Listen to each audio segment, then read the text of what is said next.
ये ज़िक्र हो रहा है क्यूआर कोड का और इस क्यूआर कोड को लेके हमने एहतजाज भी देखा है, हमने धरने भी देखे हैं, हमने कंट्रोवर्सी भी देखी है। इस क्यूआर कोड की वजह से जो बिज़नेस कम्युनिटी है, उसके अंदर इतने तहफ़्फ़ुज़ात क्यों हैं? देखिए, सबसे पहली बात तो ये भी एक इस टाइम हॉट इशू है।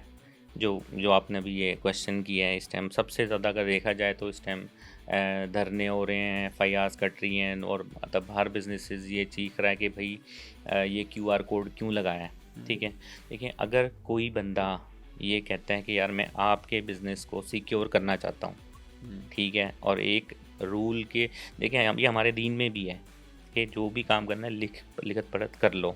ठीक है, क्यूआर कोड बड़ा सिंपल, ये एक 2 फैक्टर ऑथेंटिकेशन है जो कि एक बिज़नेस का, जब मैं आपकी किसी चीज़ को यूज़ करना चाहूँगा, मैं आपसे इजाज़त लूँगा।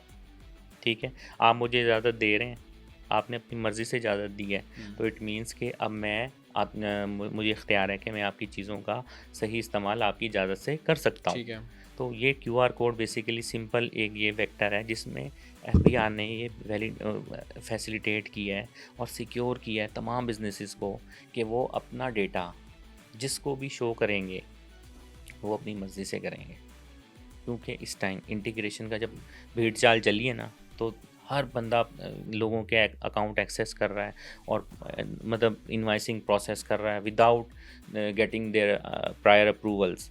तो उसके लिए एफबीआई ने कहा कि आप जो भी करें, आप बिज़नेस ओनर की परमिशन के तो साथ इसमें करें। एतराज़ क्या है फिर? एतराज़ सिर्फ यही एतराज़ की जो ऑब्जेक्शन है ना, वो ये है, वो सिंपल, वो ये कहते हैं जो टैक्स कंसल्टेंट हैं, जैसे मेरा बिज़नेस है हुँ। और मेरे जो टैक्स कंसल्टेंट हैं, उनके पास मेरे अलावा 500 और क्लाइंट हैं। अब वो हर क्लाइंट की वर्किंग के लिए पहले मेरे से कहेंगे, अप्रूवल लेंगे, तो उनका एक बहुत बड़ा जो एरिया है, मतलब टाइम जो है बेसिकली वो कंज्यूम होगा और एक उनको उनको मतलब ये बहुत बड़ी एक हैसल मिलेगी कि यार मुझे क्यों इतना ज़्यादा मैं टाइम वेस्ट करूं और मैं अपने हर चीज़ के लिए मैं अपने क्लाइंट से क्यों अप्रूवल लूं। हुँ। लेकिन ये बहुत सिंपल हुआ है और ये देखें, एफबीआर ने ये बिल्कुल भी नहीं हटाना और ये बहुत इंपॉर्टेंट पैरामीटर है। इस पे ये आज एक और भी में चलें, एक और एंगल से देखते हैं। हुँ। अगर आपने अपनी इजाज़त से दिया है हुँ। तो टैक्स कंसल्टेंट भी तो सिक्योर हो गया। अगर बिल्कुल। कोई भी बात ऐसी हो जाती है हुँ। तो एफबीआर के रिकॉर्ड में ये है कि ऑथेंटिकेशन आपकी तरफ से मिली है। हुँ। ठीक है ना, तो दोनों सिक्योर हैं। एफबीआर ये चाहता है सब लोग काम करें लेकिन सिक्योर वे में, तो उसके लिए ये कोड है। इस पे लेकिन मेरी राव साहब थोड़ी-सी ज़रा जो नाक़िस अक़ल है, उसमें ये बात जो आपने अभी तक एक्सप्लेन की है, बताइए, समझाइए।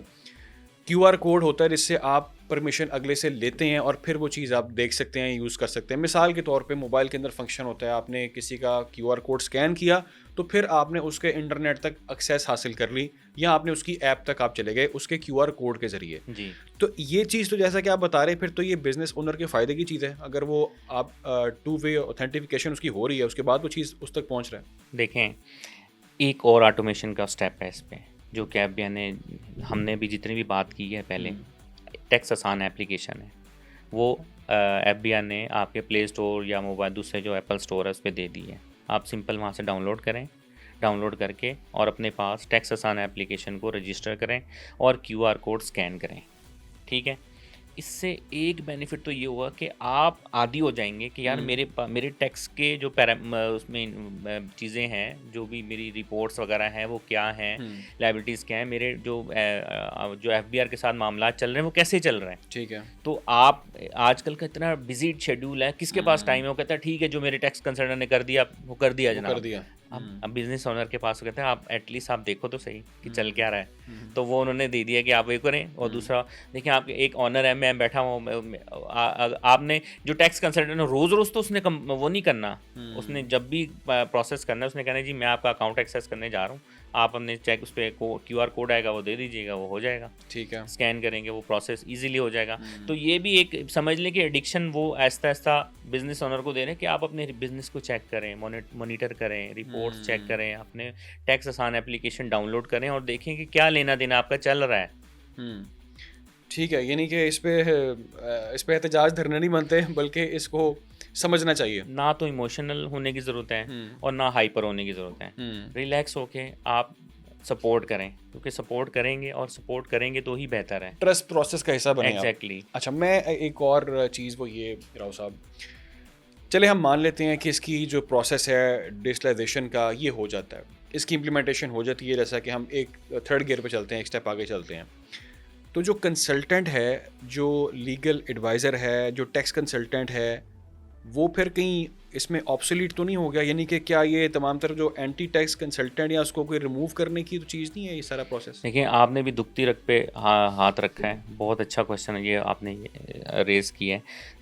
मेरी ना अभी ये जो महीना लास्ट गुजरा है ना, बहुत सारे practitioner, audit firm, chartered firms और जो टैक्स कंसल्टेंट हैं, इनके साथ मेरा इंटरेक्शन रहा है। इसमें से बहुत सारे जो टैक्स कंसल्टेंट है ना, मैंने उनको यही देखते सुना है कि यार हमारी जो अपनी लाइफ है ना, वो इतनी बिजी है कि हमारे पास अपनी फैमिली को देने के लिए टाइम नहीं है। और हम इवन दो कि गाड़ी में भी हम मीटिंग कर रहे होते हैं क्लाइंट के साथ, और हमारी अपनी कोई सोशल एक्टिविटी रही नहीं है। एक तरफ से ये बात कर रहे हैं सब लोग कि हम बहुत ज़्यादा ओवरलोडेड हुए हैं, कि हमारा जो मैनुअल प्रोसेस है ये बहुत लेंथी है।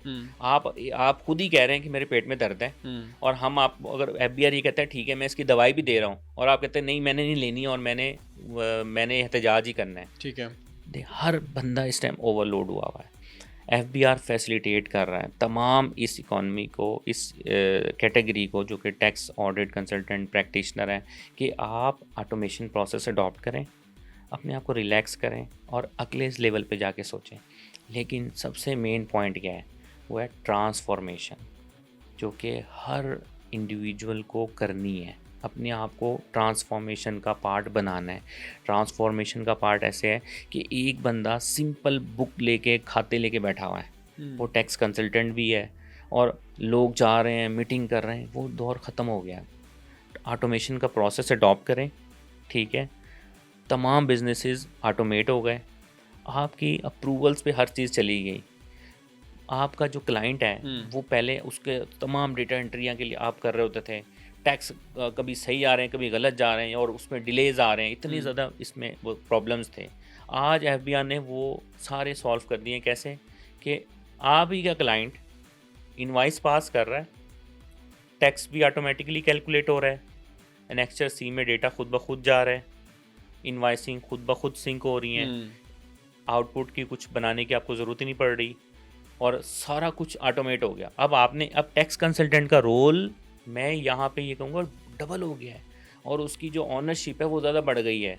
अच्छा, देखें, यानी कि वो चीज़ नहीं है कि FBR ने उसको जो है वो मिडलमैन को साइड पे कर दिया। देखें, डिजिटलाइज हो गया ना। आप being as a business person, आपने कोई इनवाइस बनाई, और मतलब सपोज करें अगर मैं अगर आइसोलेट ERP के सिस्टम की बात करता हूँ, हमने वैलिडेशन भी रखी हुई, अप्रूवल भी रखे हुए हैं। आपने इनवाइस बनाई, आपने मार्क कर दिया अपने कंसल्टेंट को कि आप चेक करो। आपका जो कंसल्टेंट है पहले वो बनाता था, अब वो सिर्फ रिव्यू कर रहा है, टाइम बचा, ठीक है, टाइम आप अपनी फैमिलीज को दें, कितनी जिंदगी रह गई है। यानी कि आसान लफ्जों में ये बात है कि भाई आप अपना काम आसान कर लें, आसान कर रहे हैं, आसान अल्फाज में उनका काम भी आसान हो रहा है। अब देखें, जहां वो 500 क्लाइंट हैंडल कर रहे थे, अब वो उनका रेवेन्यू डबल हो सकता है। वही उनका जो टाइम है, अगर वो यूटिलाइज करें तो वो अपना क्लाइंट 1000 कर लें, ठीक है, और टैक्स जो लीगल एडवाइस, स्ट्रेटेजिक प्लान जो हैं उस लेवल पे वो चले जाए। अपने आप को ट्रांसफॉर्मेशन का मतलब ये है कि आप सिस्टम बेस्ड ऑडिट करें, सिस्टम बेस्ड तमाम चीज़ें कंप्लायंस फॉलो करें, और आप एजुकेट करें अपने क्लाइंट को और उसके चार्जेस लें।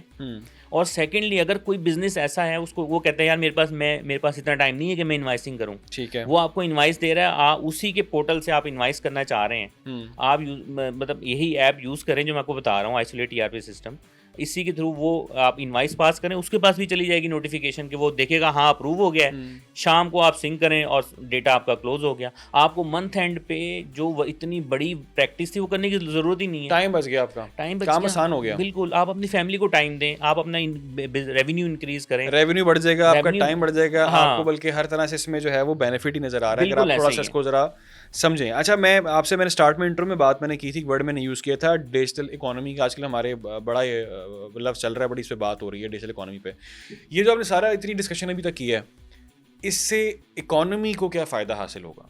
देखिए, अब शुरू में भी मतलब मैंने आप जैसे ये बताया था कि सबसे जो इकोनॉमी को फ़ायदा, अगर कब हम सबसे इकोनॉमी को फ़ायदा देना चाह रहे हैं तो हमें इकॉनमी के वो तमाम ड्रॉबैक्स, प्रॉन्स एंड कॉन्सिक्वेंसेज हैं, वो हमें देखने हैं, उसका एनालिसिस करना है। और एनालिसिस के लिए हमें डेटा चाहिए, जो कि बीइंग एज ए मतलब एफबीआर को डेटा चाहिए ना, डेटा, एक्चुअल डेटा, फैक्ट्स चाहिए, उसको फिगर्स चाहिए, ताकि वो एनालिसिस करे।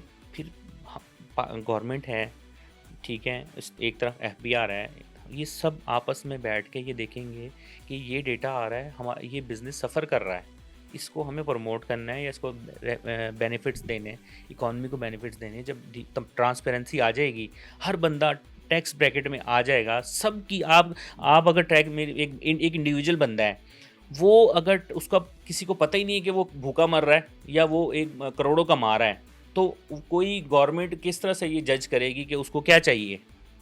लेकिन पॉलिसीज़ वो होती हैं जिससे सबको फ़ायदा हो, सबको फ़ायदा हो। मुल्क को फ़ायदा हो,